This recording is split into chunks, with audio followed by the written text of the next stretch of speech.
आज चाहिँ हाम्रो लास्ट दिन, ट्रेनिङको लास्ट दिन हो। एक हप्ताको ट्रेनिङको आज लास्ट दिन। आज चाहिँ कोरियन खाना खाने भन्नुभएको थियो, त्यही भएर हामी चाहिँ कोरियन खाना ट्राई गर्न चाहँदैछौँ। मानी मगायो।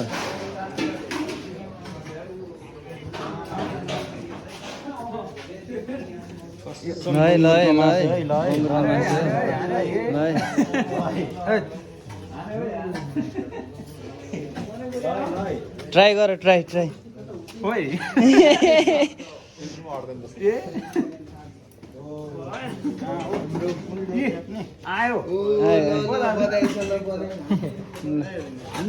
हान्दे अब दाइले त खोइ दाइ फेरि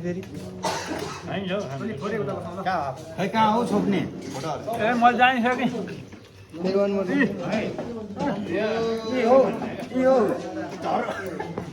नै त हाम्रो दाइले खानुहुन्छ ल एकचोटि। हाम्रो आज चाहिँ एकदम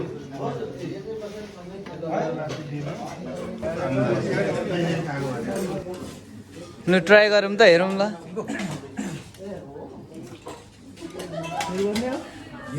यता फान्जाङ निम खोइ त नि।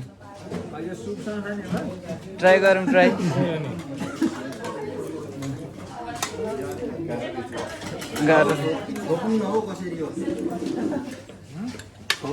सरले सिकाइदिँदा हुन्छ ल।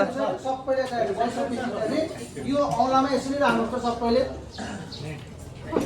यसरी यो औँलाले पनि टक्कै यहाँ समाउने, यो औँलामा टक्कै राख्ने है। यसरी टक्कै राखिसकेपछि अब अर्को चाहिँ पनि यसरी राख्ने। यो दुईटा औँलाले समाउने हो। अनि यो चाहिँ फिक्स हुन्छ है त, यो फिक्स हुन्छ। यो यता हेर्नुलाई है, यो फिक्स हुन्छ। त्यसपछि यसरी समातेपछि यो दुईटाले चलाउने, दुईटाले चलाउने। यो बराबर हुनुपर्छ, यो बराबर हुनुपर्छ। यसरी यता हेर्नुहोस् त, यता हेर्नुहोस्। यो चाहिँ त्यो औँला बिचमा कोचाउनु हुन्न, बिचमा कोचाएर टुप्पा जोडिँदैन है। यसलाई चाहिँ निकाल्ने, यसरी समाउने, यसरी। सुरुमा गाह्रो हुन्छ, पछि चाहिँ बानी पर्छ है। हजुर चलाउँदाखेरि माथिको मात्र के हात हो, माथिको मात्रै हो। उहाँले पनि सिकाइदिनुहुन्छ माथिको मात्रै। यसरी माथिको ल हेर्नु चाहिँ यहाँ यसरी टिप्यो भने यता आउँछ है। म टिपिहालेँ खाएर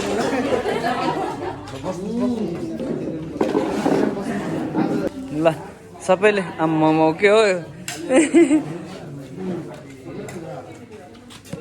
ल।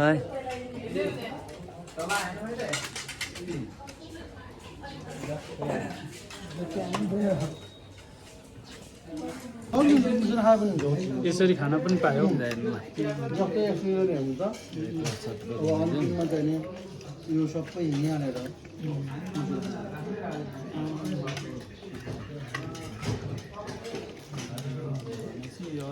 दाइको त नआउनै पर्छ, अनि त आउनु देखिने हो तपाईँ। उहाँको खाना चाहिँ यतिकै गिला नै हुन्छ। चम्चाले नै यो त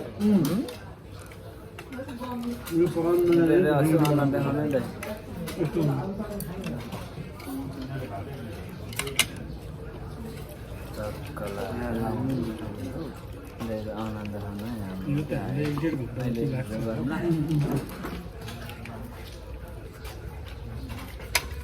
मिठो भन्दै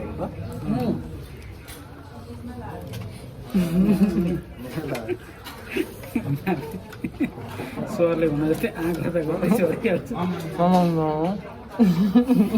भात पनि सागमा हाल्छ।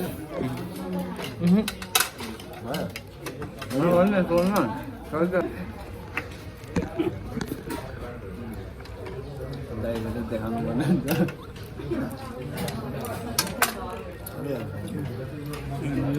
हामीलाई सिक्नलाई धेरै नै गाह्रो हुन्छ। हर्स दो यत्रो है